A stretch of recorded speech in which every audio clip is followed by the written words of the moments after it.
Gadikota Srikanth Reddy Rayachoti MLA, అదే మాజీ MLA ఉన్నాడు కదా, ఇప్పుడు ఆయన నిన్న ప్రెస్ మీట్ పెట్టాడంట.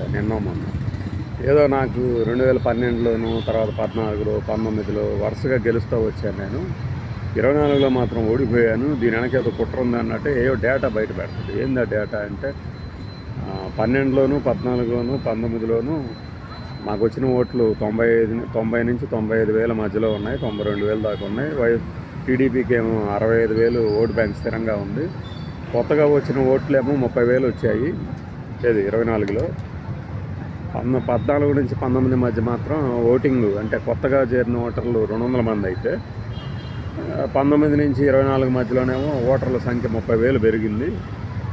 ఆ పెరిగిన మెజారిటీకి తగినట్టే 95,000 ఏమో వైఎస్ఆర్సీపీకి పడ్డాయి, టీడీపీకి 96,000 వచ్చినాయి. ఇది ఎట్లా కుదిరింది అసలు? ఆ పెరిగిన ఓట్లలో 30,000 అంటే పెరిగిన కొత్త ఓట్లలో 30,000 కూడా టీడీపీకి ఎలా పడతాయి? ఇది ఏదో పెద్ద దొంగ నాటకం లాగా ఉంది అంటాడు ఆయన.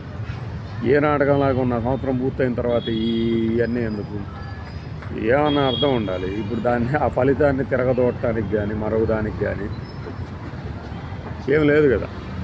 ఈసీ మీరు చెప్పే వాటిని కొట్టి పారేస్తుంది. ఈ వీవీప్యాట్లకి, పడ్డ ఓట్లకి, స్లిప్పులకి తేడా తెలుసంటారా స్వామి అని బాలినేని శ్రీనివాసరెడ్డి కోర్టులో వేస్తే వాళ్ళు ఏం చేశారు?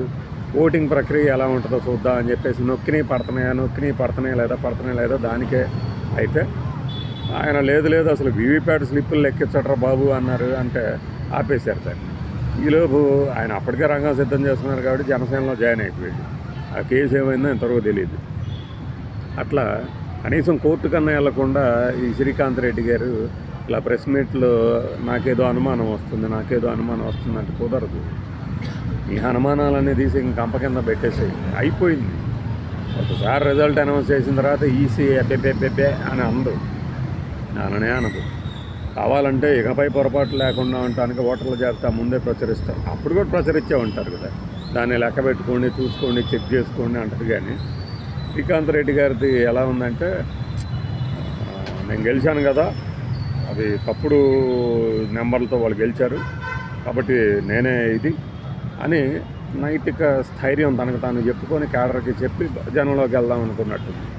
అంతేగాని రిజల్ట్ వచ్చిన తర్వాత అందులోనూ ఈ సంవత్సరం దాటింది. రిజల్ట్ వచ్చేస్తే సంవత్సరం దాటిన తర్వాత ఇప్పుడు వచ్చి శోఖండాలు పెట్టి ప్రయోజనం ఏముంది? అందరికీ అనుమానం ఉంది అని అందరూ అనుకోవటంలో ప్రయోజనమే లేదు. ప్రజల తీర్పు ఈవీఎంల ద్వారానో బ్యాలెట్ పేపర్ల ద్వారానో వచ్చిన తర్వాత వచ్చినట్టు అంగీకరించాల్సిందే. ఏమన్నా ఉంటే కోర్టులు చూసుకోవాలి. కోర్టులు, ఈసీలు నిరాకరించిన తర్వాత ఇక మూసుకొని దానిని మనము ఫాలో అయిపోవాల్సిందే. ఇక అంతమించి లేదు కదా. రైట్.